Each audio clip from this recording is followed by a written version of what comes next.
आज हम महात्मा गांधी के विचारों का अध्ययन करेंगे। महात्मा गांधी दार्शनिक से अधिक व्यवहारिक व्यक्ति थे और उनके जीवन का सबसे बड़ा गुण क्या था कि जो आदर्श उनके हृदय पर घर कर लेता था उसे वे व्यवहारिक जीवन में उतारते थे और स्वयं अनुभव कर प्राप्त लेने के बाद ही उसे दूसरों के सम्मुख रखते थे। उन्होंने शब्दों में, मैं दूसरों को अपना जीवन दर्शन समझाने में स्वतः योग्य हूँ। मैं तो केवल उस दर्शन को जिसमें विश्वास करता हूँ अभ्यास में लाने की योग्यता रखता हूँ। उनका जन्म 2 अक्टूबर 1869 ईस्वी को काठियावाड़ में पोरबंदर नामक स्थान पर एक धार्मिक विचारधारा वाले परिवार में हुआ था। उनके पिता करमचंद पोरबंदर राज्य के दीवान थे तथा उनके सदाचारिता में निष्पक्षता की बड़ी धाक थी। उनकी जो महत्वपूर्ण कृतियाँ हैं हिंद स्वराज तथा अपनी आप कथा में किया है।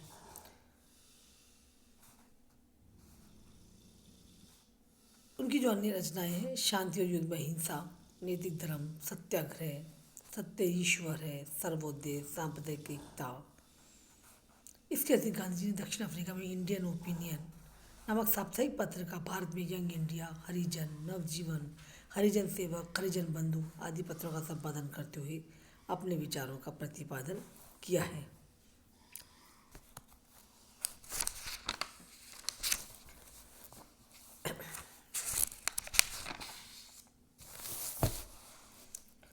गांधी जी के लिए डॉक्टर पी.एस. रमैया ने क्या कहा है, गांधीवाद नीतियों, सिद्धांतों, नियमों, आदेशों, निषेधों आदि का सिद्धांत ही नहीं वरन जीवन का एक रास्ता है।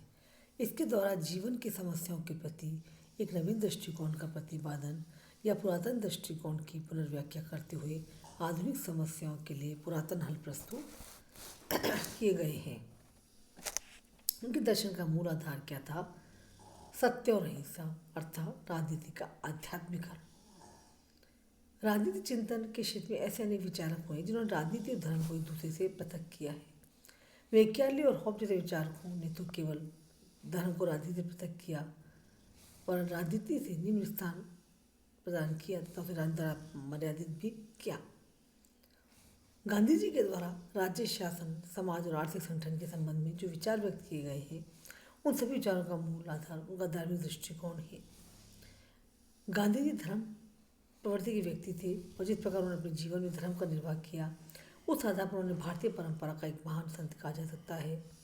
एक धार्मिक नेता होते हुए भी गांधी जी धार्मिक रूढ़िवादिता और धर्म मान्यता के समर्थक नहीं थे और धर्म के संबंध में उनका दृष्टिकोण लौकिक और मानवतावादी था। वे प्राणी मात्र की सेवा ही वास्तविक आध्यात्मिक जीवन का मूल तत्व मानते थे। उनका कहना क्या था? मानव क्रियाओं से पृथक कोई धर्म नहीं है। इस प्रकार वे राजनीति शब्द में नीति अर्थात धर्म और मानवता को प्राथमिकता देते थे, राज अर्थात सत्ता को नहीं। धर्म के संबंध में अपने इस लौकिक दृष्टिकोण के कारण ही गांधी जी ने राजनीति में प्रवेश कर राजनीति में नीति के महत्व का प्रतिपादन किया। गांधी जी के शब्दों में, उस समय तक मैं धार्मिक जीवन व्यतीत नहीं कर सकता जब तक कि मैं स्वयं को संपूर्ण मानवता के साथ एकीकृत नहीं कर लेता और मैं यह उस समय तक नहीं कर सकता जब तक कि राजनीति में भाग नहीं लेता। गांधी जी की राजनीतिक विचारधारा का मूल आधार राजनीति के प्रति उनका ये आध्यात्मिक दृष्टिकोण है। गांधी जी धर्म और राजनीति को पृथक करने के पक्ष में नहीं थे। स्वयं गांधी जी के शब्दों में जो है कहते हैं कि धर्म का राजनीति से कोई संबंध नहीं है, वे ये नहीं समझते कि धर्म का अर्थ क्या है। धर्म से पृथक कोई राजनीति नहीं हो सकती। धर्म से पृथक राजनीति तो मृत्यु जाल है क्योंकि यह आत्मा का हनन करती है। गांधी जी का क्या विचार था कि राजनीति, सामाजिक और आर्थिक कार्यों को पूर्णतः पृथक भागों में विभाजित नहीं किया जा सकता और मानवीय कार्यों से पृथक रूप में धर्म का कोई अस्तित्व नहीं है।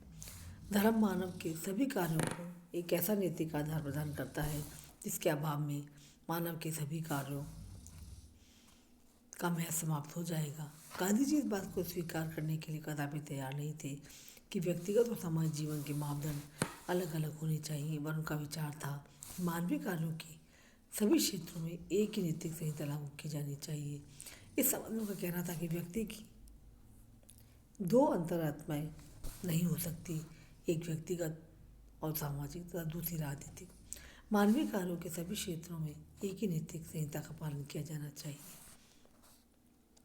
उनका लक्ष्य तो सत्य और अहिंसा को व्यक्तिगत व्यवहार ही नहीं वरन सार्वजनिक व्यवहार का आधार बनाना था। इसी उन्हीं के शब्दों में मैं यदि राजनीति में भाग लेता हूँ तो इसका कारण केवल यही है कि राजनीति हमें एक सपने की भांति जकड़े हुए है और हम चाहे कितना भी प्रयास क्यों न करें उससे बाहर नहीं निकल सकते। मैं इस सपने से जूझना चाहता हूँ। मैं इस राजनीति में धर्म को प्रवेश करने का प्रयास कर रहा हूँ।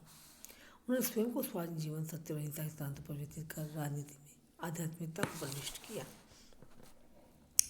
सत्य और अहिंसा के संबंध में क्या गांधी जी के विचार जो थे, पहले सत्य के संबंध में कि सत्य क्या है। उन्होंने क्या कहा, गांधी जी, ये एक बड़ा कठिन प्रश्न है किंतु स्वयं अपने लिए मैंने इसे हल कर लिया है। तुम्हारी अंतरात्मा जो कहती है वही सत्य है, पर सत्य को ग्रहण कर उस व्यक्त करे गए अंतरात्मा शुद्ध होनी चाहिए, क्योंकि शुद्ध अंतरात्मा की वाणी ही सत्य हो सकती है।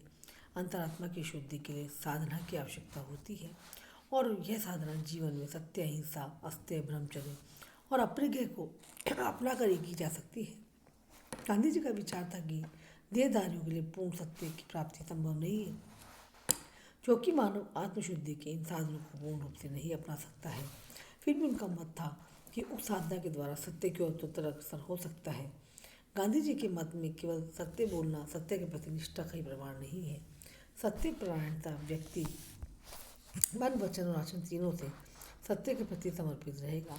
मन की पवित्रता, आचरण की शुद्धता और वाणी की निर्मलता व्यक्ति के आचरण की सत्य परायणता में के तीन स्पष्ट मापदंड हैं। गांधी जी ने स्पष्ट किया कि सत्य परायणता में पूर्वाग्रहों और दुराग्रहों के लिए कोई स्थान नहीं होता। सत्य के प्रति निष्ठावान व्यक्ति अपने दृष्टिकोण की अपूर्णता को स्वीकार करता है और जब भी कभी अनुभव करता है कि उसका पक्ष सत्य नहीं था, तब उसमें विनम्रता के साथ अपनी गलती को स्वीकार करने का साहस होता है। तो गांधी जी जो थे, उनका क्या विचार था कि सत्य ईश्वर है और जो व्यक्ति दूसरे को आघात पहुंचाता है सत्य का उल्लंघन करता है। हिंसा है सत्य है, क्योंकि वह जीवन की एकता पवित्रता के विरुद्ध है। इसे जीवन में हिंसा का पालन करना सत्य के उपासक का सबसे बड़ा कर्तव्य है। सत्य और अहिंसा को सर्वोत्कृष्ट कहना गांधी जी कोई मौलिक बात नहीं थी। उनकी देन यह है कि उन्होंने हिंसा को व्यापक कर दिया है और एक व्यापक स्तर पर उसका प्रयोग किया है। तो सत्य के संबंध उन्होंने क्या कहा है कि बड़ा कठिन प्रश्न है, ये तो स्वयं अपने लिए मैंने इसे हल कर लिया है कि तुम्हारी अंतरात्मा कहती है वही सत्य है। अब अहिंसा के संबंध में उनके क्या विचार थे कि अहिंसा क्या है, मानव जीवन की महत्तम शक्ति है। उनकी धारणा क्या थी कि अहिंसा मानव जाति के पास उपलब्ध महत्तम शक्ति है। वे अहिंसा को विश्व के विनाशकारी शस्त्रों के संपूर्ण योग की तुलना में भी अधिक शक्तिशाली और प्रभावकारी मानते थे। अहिंसा एक जीवन शक्ति है, तब पूरा संसार इस शक्ति द्वारा नियंत्रित और संचालित है। वो क्या कहते थे, अहिंसा मानवीय जीवन की स्वाभाविक प्रवृत्ति है। गांधी जी का विचार क्या था कि हिंसा नहीं वरन अहिंसा ही मानवीय जीवन की स्वाभाविक प्रवृत्ति है। अज्ञान, असत्य और क्रोध के वशीभूत होकर व्यक्ति हिंसक आचरण को अपना सकता है, लेकिन ये नितांत अस्थायी स्थिति है। विवेक और चेतना के जागृत होने पर ही अहिंसा को अपना लेगा। अहिंसा हिंसा की तुलना में अधिक प्रभावकारी है। वो कह रहे हैं कि हिंसा से कोई समस्या हल नहीं होती। गांधी जी कहते हैं ये केवल हिंसा को जन्म देती है। अहिंसा विरोधी के मन मस्तिष्क पर स्थायी विजय दिलवाने में समर्थ है। अहिंसा की सफलता सुनिश्चित है। यानी अहिंसक मार्ग को अपनाकर सफलता प्राप्त करने में समय लग सकता है, लेकिन सफलता सुनिश्चित है। गांधी क्या कहते थे, अहिंसा एक ऐसा अस्त्र है जिसे कोई भी भौतिक बल झुका नहीं सकता। अहिंसा की शक्ति की संख्या या मात्रा की सीमा में नहीं बांधा जा सकता। अहिंसा का अर्थ क्या है, अहिंसा का अर्थ केवल हत्या न करना ही नहीं है, वरन अहिंसा से उनका तात्पर्य अन्य किसी प्रकार से भी अपने विरोधी को कष्ट न पहुंचाना है। अहिंसा का जो तात्पर्य है अत्याचारी के प्रति नम्रतापूर्वक समर्पण नहीं है, और इसका तात्पर्य अत्याचारी की मनमानी इच्छा का आत्मिक बल के आधार पर प्रतिरोध करना है। अहिंसा के भी उन्होंने अहिंसा में दृढ़ विश्वास था उनका। उन्होंने अहिंसा की भी 3 अवस्थाएं बताई हैं: जागृत अहिंसा, औचित्यपूर्ण अहिंसा और भीरों की अहिंसा। जागृत अहिंसा क्या है? इसे अहिंसा का सर्वोत्कृष्ट रूप कहा जा सकता है और ये साधन संपन्न या बहादुर व्यक्तियों की अहिंसा है। अहिंसा के इस रूप को दुखद आवश्यकताओं के कारण नहीं, वरन नैतिक धारणाओं में दृढ़ विश्वास के कारण ही अपनाया जा सकता है।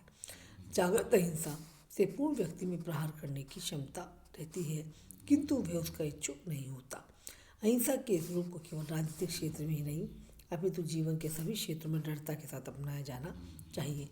अहिंसा के इस रूप से ही असंभव को संभव बदलने और पहाड़ों को हिला देने की अपार शक्ति निहित है। दूसरी मानी जाती है औचित्यपूर्ण अहिंसा, यानी ये निर्बल व्यक्तियों की अहिंसा ये असहाय व्यक्तियों का निष्क्रिय प्रतिरोध होती है। इसमें नीति विश्वास के कारण नहीं, और निर्बलता के कारण ही हिंसा का प्रयोग नहीं किया जाता है। फिर भी यदि इसे ईमानदारी, साहस और सावधानीपूर्वक नीति के रूप में अपनाया जाए तो इससे कुछ सीमा तक वांछित लक्ष्य की प्राप्ति की जा सकती है, लेकिन जागृत अहिंसा के समान प्रभावशाली नहीं हो सकती। भीरों की अहिंसा, non violence of the cowards. कई बार डरपोक और कायर व्यक्ति को भी अहिंसा का दम भरते हैं, किंतु उनकी प्रवृत्ति को अहिंसा नहीं वरन डरपोक और कायर व्यक्तियों को का निष्क्रिय प्रतिरोध कहा जाना चाहिए। एक डरपोक संकट का सामना करने की अपेक्षा उससे भाग जाता है, और जो नितांत अमानवीय, अप्राकृतिक और सम्मानजनक है। गांधी जी के शब्दों में कायरता और अहिंसा पानी और आग की तरह एक साथ नहीं रह सकते। यानी अहिंसा क्या है? वीरों का धर्म है, और अपनी कायरता को अहिंसा की ओर छिपाना निंदनीय घृणित है। यदि कायरता और हिंसा में से किसी एक का चुनाव करना हो तो गांधी जी हिंसा को स्वीकार करते हैं। इस संबंध में क्या कहते हैं? यदि हमारे हृदय में हिंसा भरी हुई है तो हम अपनी कमजोरी को छिपाने के लिए अहिंसा का आवरण पहने तो इससे हिंसक होना अधिक अच्छा है। इस प्रकार गांधी जी अहिंसा को कायरता की संज्ञा देना नितांत अनुचित है। ये कायरता या पलायनवादी प्रवृत्ति की परिचायक नहीं, वरन आत्मिक बल के रूप में वीरों का वास्तविक भूषण है। थैंक्स।